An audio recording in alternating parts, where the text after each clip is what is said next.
Hey, it's Leslie. We are going to talk about tasks today, task planning to be more specific. And one of the things I think people get really frustrated with when they think about getting things done and they need to plan tasks and prioritize is that in the end, they don't make as much progress as they really want to make.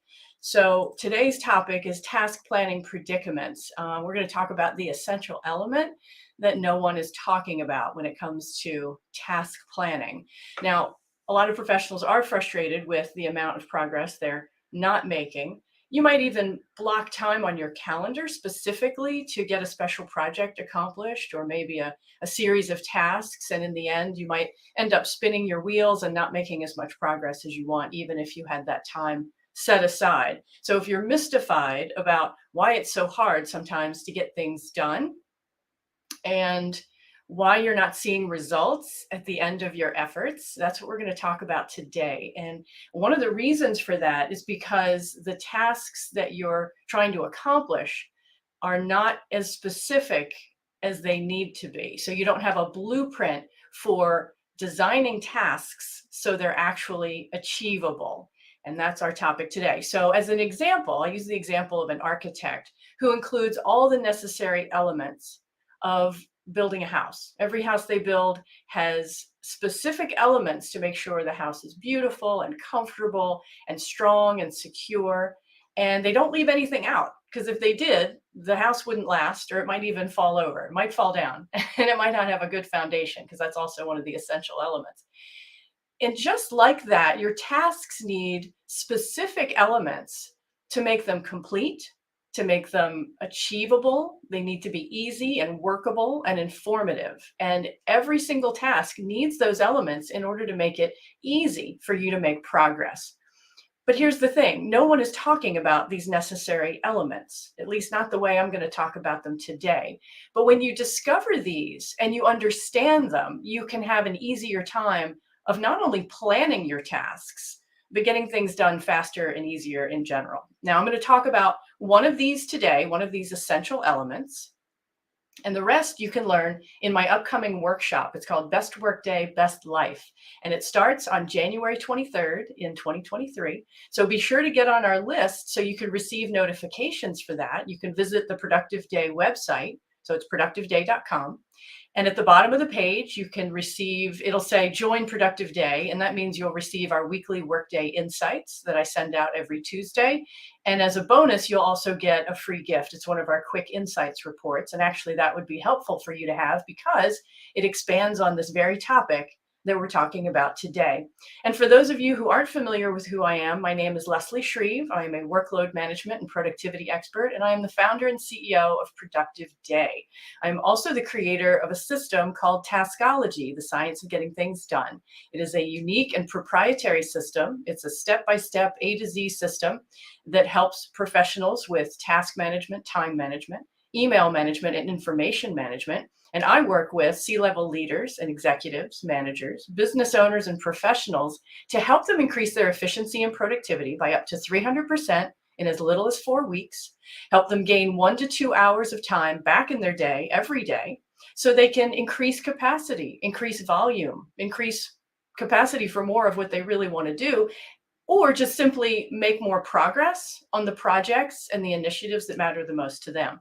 And we help our clients reduce stress as well. So average is 50% for all clients. We've had the largest drop at 90%. So if that sounds good to you, visit the Productive Day website, get on our list, or you could reach out to me directly for a conversation at Leslie, Leslie at productiveday.com. So today's topic, like I said, is task planning predicaments. And we're talking about essential task elements today. And I want to start with something that I read a while ago. It's something not to do. So we're going to start with something I want you to completely avoid. So I'm going to tell you what it is, but I want you to toss it out immediately. So the unproductive advice that I read one day was about putting a time limit on tasks. The advice said that tasks expand to fill the time that they're given. And he was referencing Parkinson's law, I believe, and that, for instance, if you give a task 2 hours to for you to work on it, rather than one, then the amount of time that you need to do the task is simply just going to expand to fill the whole 2 hours. So this person wanted, as they gave advice to other people, they wanted other people to check out their time that they're setting aside to get things done and identify tasks that took longer than they expected and set a time constraint on those tasks. And this person said that by setting constraints on these tasks that you would improve your focus and work more efficiently. And to that I say, no, absolutely not. First of all, the advice giver was talking about setting aside an hour or two. And if that's what he's talking about, he's not talking about tasks. He's not talking about tasks at all. He's talking about projects, first of all. So let's just clear that up. Secondly, there are so many different kinds of tasks out there that you can do for your job or your business. There is just no way to make a blanket statement about these tasks. It's not going to cover every single kind of task. So this is rubbish. It's bad advice. It's not about setting time limits on your tasks. I could go and talk about this for an hour, but we don't have an hour. But here's what I'm going to do today. I want to go over a couple more of the flaws in this advice and then tell you what you can do to switch your thinking. Because if you've heard this advice before, and maybe you have, I don't want you to follow it because it isn't going to serve you. So here's a couple of reasons why. Whether tasks or projects, no matter what we're talking about, there are a lot of flaws with this advice. First of all, in most cases, a time constraint not going to lead to faster progress. Even if you set aside time, as in a time block on your calendar, it's not going to help. It's especially true if a task isn't defined well to begin with. And that's part of the problem. That's why I wanted to bring this topic up today, because in that case, even if you set a time limit, it's only going to add pressure to you and confusion.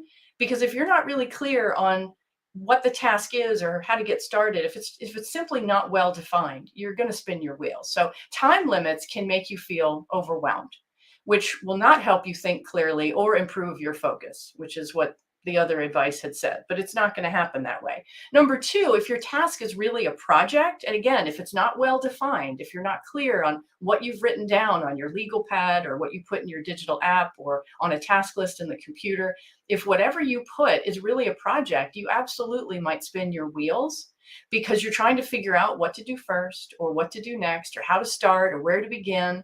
And then as time goes by, you'll likely not have accomplished what you set out to do because you spent so much time trying to figure out what to do.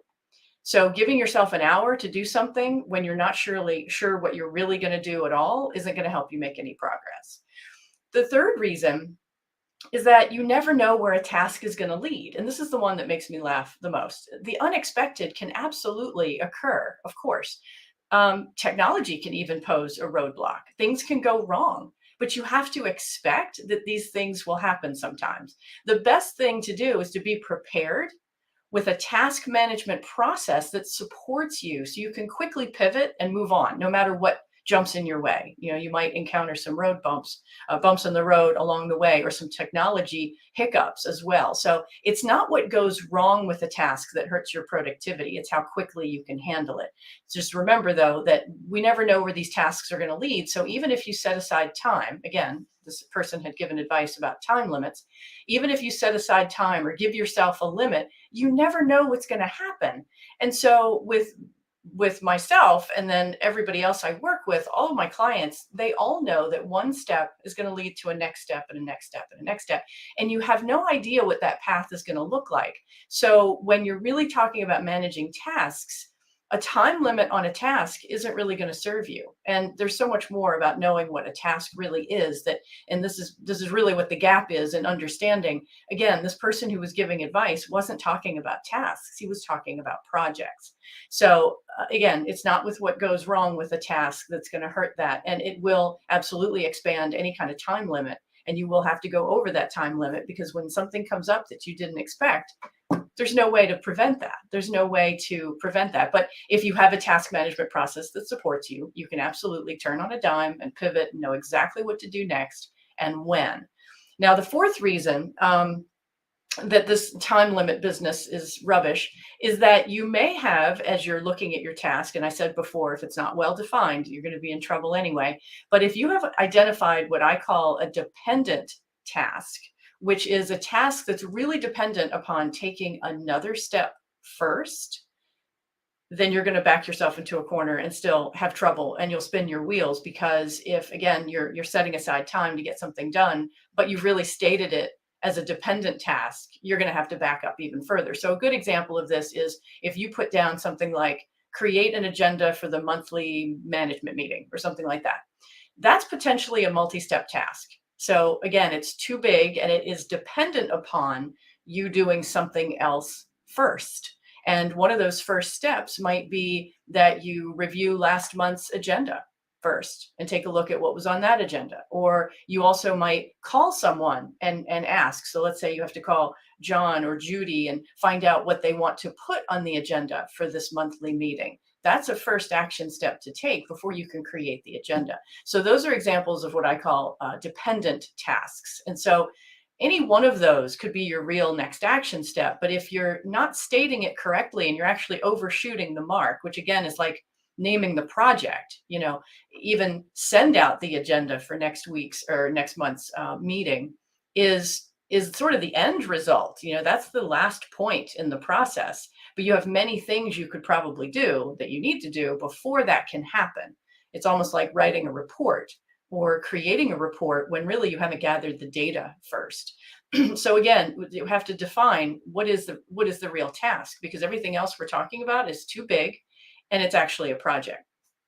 And the fifth reason I want to give you that this advice that this person gave was rubbish is that, like I said before, tasks are unpredictable. You don't know what's going to happen or where they're going to lead, but also tasks can often expand and take longer than you expect. And even though this person who was giving that advice earlier was saying that if you give something 2 hours, it will automatically expand, that's not necessarily the case. Things are going to expand sometimes anyway, just because, again, tasks are unpredictable. You don't know exactly where they're going to lead. It totally makes me laugh, because action steps can lead, of course, to, one goes to the next, to the next, and the next, and you don't know what those are going to be. They might involve more people. It might change the scope of the task or the project.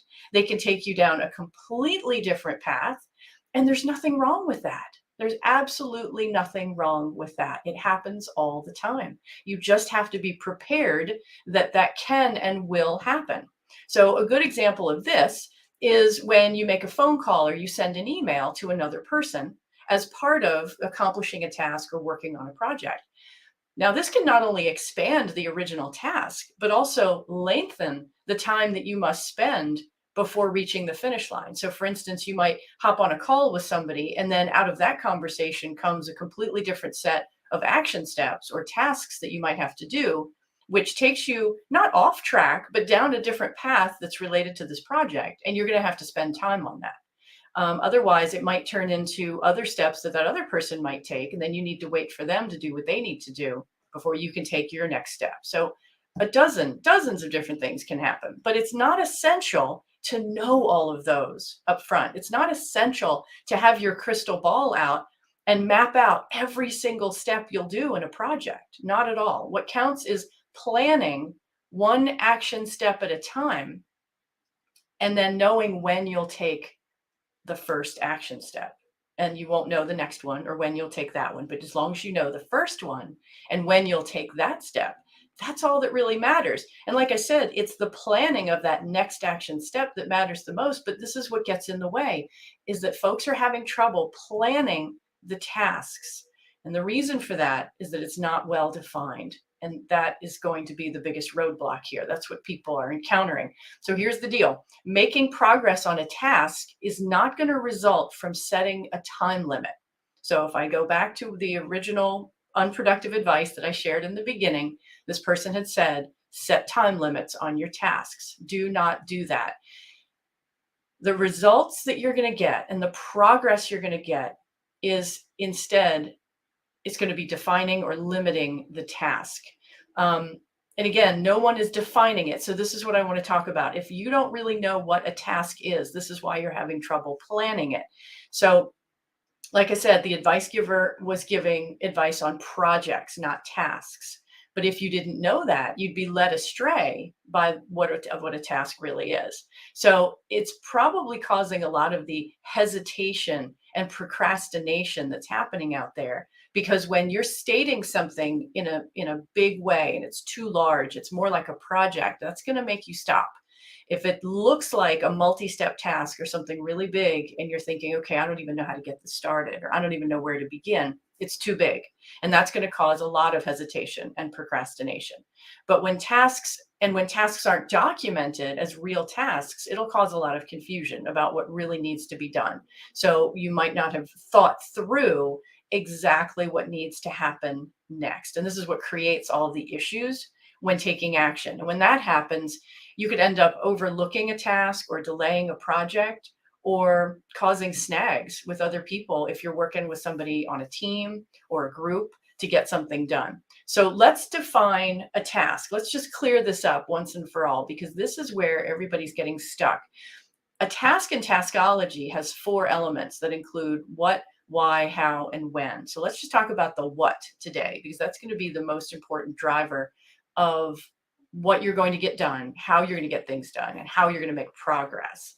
So in taskology, the what is defining what a task really is in the sense of how big or small it is. So it is a very, very, very small action step. It's either the first action step to get something started or the next action step to keep something moving forward. Now, I want you to focus on identifying super small next action steps or first action steps. And when you think you've defined and identified the smallest action step you can take, test your outcome by seeing if you can dial it back any further. See if that really is the very first thing you're going to do. Because when you define very small action steps and you take one after the other, this is when you'll see noticeable, tangible progress. So this is what I tell my clients when I get them to think through, what are you really going to do first or next? Think about having a completely open morning or afternoon. Just sort of sit with this task for a minute and pretend that you don't have anything else to do besides this one task or project. Remember, you're dialing it back. So if you already know it's a project, you're going to have to just think, what am I really going to do first or next? Because you have to identify that task, that next action step. So if you haven't started, it's going to be a first action step. Think about what you would really do. So again, clear your mind, pretend your calendar's open for the next couple of hours, or even in the next 30 minutes, because again, tasks are small. I'm going to get to that in a second. And think about, what's the very, very first thing I would do? How would I get this started? So think through that. Again, just like an architect is building a house, they're going to include all the necessary elements. And this one in particular for a task is the same thing. You've got to have this. In a house, they're going to have plumbing and heating and cooling and living space, storage space. They're going to have floors and walls and a roof and all of these different things you have to have in order for that house to really work and for it to stand and be strong and be secure. And you can count on those things being in every single house that's designed, but the houses will all look differently. Just like your tasks will all be different kinds of tasks. They're all going to look differently, but the elements need to be the same. So it's the same thing with your tasks. You've got to make it so that all the elements are included so that tasks are easy, they're workable, informative, and achievable every single time. If you leave any one of those out, one or more than one, then you're just making it harder on yourself to get things done, if you get something done at all. So instead of following the unhelpful advice I mentioned in the beginning about putting a time limit on tasks, instead limit the action step you're going to take to one that's very, very small. Because when you accurately define and identify a small action step, that's a true task. It's going to be between 30 seconds and 30 minutes long.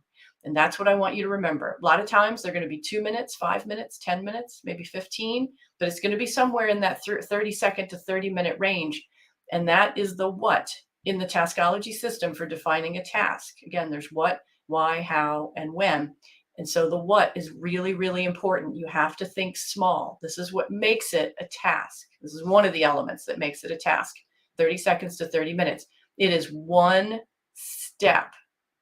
And again, test your outcome. If you think you've defined the very first thing you're going to do, test your theory on that and see if you could dial it back any further, because I guarantee you that a lot of the times what you think you're going to do is not what you're really going to do first. And I mean the very smallest action step you could take. And as an example, it could be just making a call. It could be looking up some bit of information. It could be getting some contact information. It could be to look at a report or look at some data.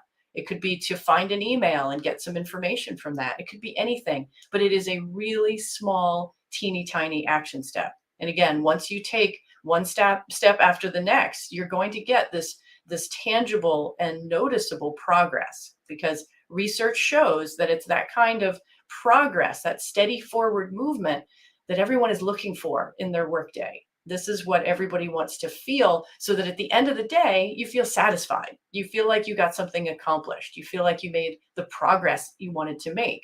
And that is extremely important. That's going to lower your stress and it's going to increase your productivity. So we really want to focus on that. So think in terms of limiting not the time, but the task. Okay, limit the task, define it, and make it small. Really think about what you would do first or next and define it as precisely as you can. Do this for every single project and every single small task that might not even be part of a project. It might just be a simple task, but some of them are deceiving. They could be multi-step tasks. So you really want to dial those back too, to just the very next thing you're going to do. So again, progress is not going to come from limiting your time. It's going to be from limiting your task. So it's in taking those small action steps. You'll get that steady forward movement, and you will feel good about the progress you're making every single day. So for more helpful information on this topic, be sure to sign up on our website. Bottom of the page, it says Join Productive Day. You'll get our weekly workday insights. And with that, you'll also get our quick insights report, which will be very helpful on this topic if you want to know more. It's called The 5 Biggest Mistakes That Professionals Make When Managing Things to Do and How to Avoid Them in One Easy Step.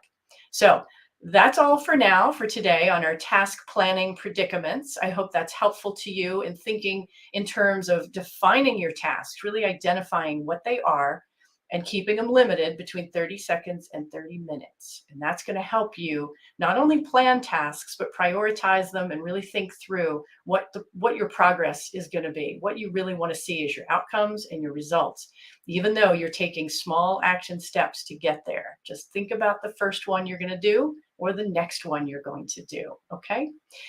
So that is going to be all until January. It was good to share this with you today. I hope you found it helpful. And until next time, I hope you have a very productive day and a very, very productive week. Thanks, everybody. Take care.